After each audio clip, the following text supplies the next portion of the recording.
Engineer Pintu channel में आपका स्वागत है। तो आज हम जानेंगे इस आरसीसीबी के बारे में, जो कि इसके अंदर क्या-क्या पार्ट लगा होता है और क्या काम है, उसके बारे में आज हम बताएंगे इस वीडियो में। तो हमारे वीडियो में बने रहें। तो सबसे पहले आप आरसीसीबी का फुल फॉर्म जानें। तो आरसीसीबी का जो फुल फॉर्म होता है रेजिडुअल करंट सर्किट ब्रेकर।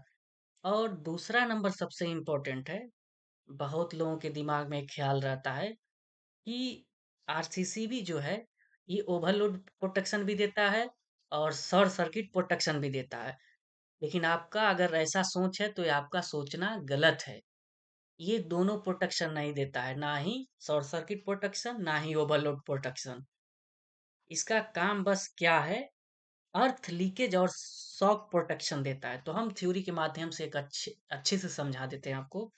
तो आरसीसीबी का मुख्य काम अर्थ लीकेज शॉक प्रोटेक्शन देना है। यह ओवरलोड और शॉर्ट सर्किट प्रोटेक्शन नहीं देता, इसीलिए इसके साथ एमसीबी का प्रयोग किया जाता है। आप लोग देखे होंगे जहां भी आरसीसीबी या ईएलसीबी का प्रयोग किया जाता है, तो इसके पहले एमसीबी का ही प्रयोग किया जाता है। क्यों?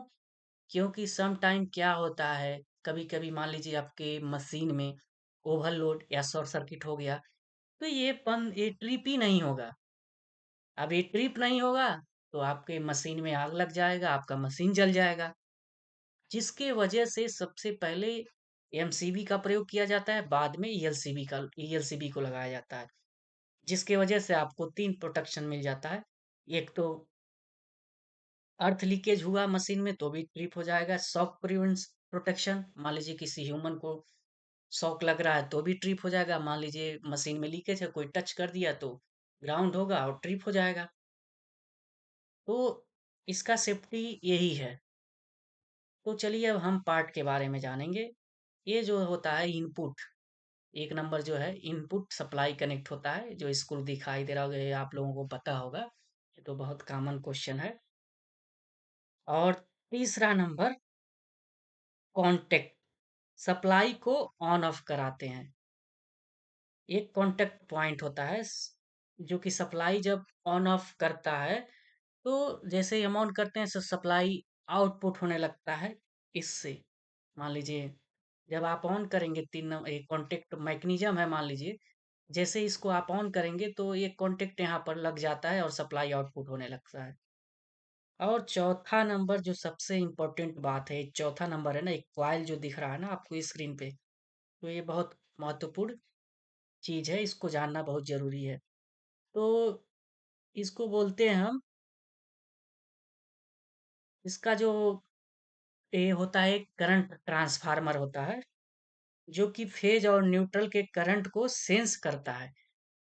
आप लोग सुने भी होंगे, आप लोग अगर थ्योरी में पढ़े भी होंगे तो आपके दिमाग में ये क्वेश्चन आ भी गया होगा।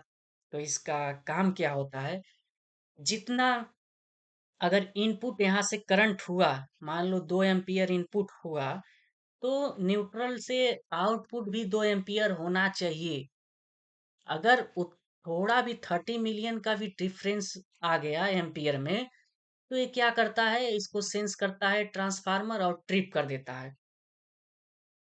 तो इस कॉइल का काम यही होता है कि ये सेंस करता है, एक सेंसर टाइप का होता है, और सेंस करता है जैसे ही इसमें करंट में थोड़ा भी बदलाव हुआ तो ये इसको पता चल जाता है और मैकेनिज्म को ट्रिप कर देता है।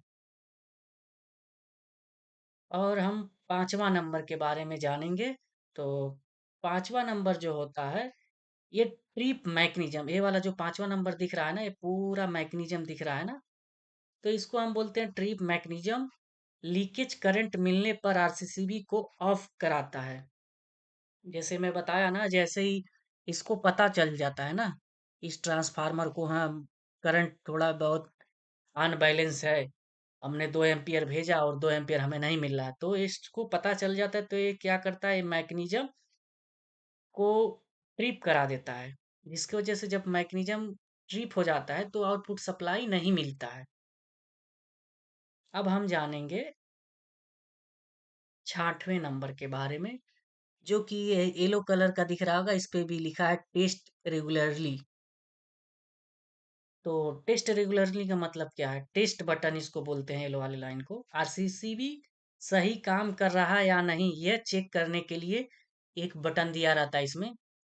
आप क्या करेंगे, मान लीजिए आपको पता करना है कि हमारा आरसीसीबी सही है कि नहीं, तो आप इसको जैसे ही प्रेस करेंगे तो ये ट्रिप हो जाएगा। अगर ट्रिप हो गया तो समझ लीजिए आपका काम कर रहा है, अगर ट्रिप नहीं किया तो आपका आरसीसीबी काम नहीं कर रहा है। अब हम जानेंगे 7वें नंबर का। 7वां नंबर, ये जो रजिस्टर है ना, इसको ये दिखा रजिस्टर टाइप का है ना, ये दिख रहा है ना, ये 7वां नंबर, ये अंदर देखिए। तो इसको हम बोलते हैं टेस्ट रजिस्टर। टेस्ट बटन दबाने पर लीकेज जैसा करंट बनाता है। जब इस बटन को आप दबाएंगे तो इसको सप्लाई जाएगा, और ये कॉइल को, मतलब ये इसको जैसे ही आप दबाएंगे येलो वाला, तो ये टेस्ट रजिस्टर है ना, जो टेस्ट रजिस्टर, तो ये लीकेज करंट बनाता है। जैसे ही लीकेज करंट बनाएगा तो इस कॉइल को पता चल जाएगा, और ये मैकेनिज्म ट्रिप कर देगा और सप्लाई आगे नहीं पहुंचेगा। और 8वां नंबर जो है, ये तो बहुत इजी क्वेश्चन है। इसको बोलते हैं ऑपरेटिंग टॉगल हैंडल। आरसीसीबी को ऑन ऑफ कराने के लिए इसका काम आता है। तो हमारा वीडियो यहीं कंप्लीट होता है। अगर आपको किसी और टॉपिक पे वीडियो चाहिए ऐसे, तो हमारे चैनल पर कमेंट करें और चैनल को सब्सक्राइब भी करें अगर अच्छा लगता है तो। वीडियो देखने के लिए धन्यवाद।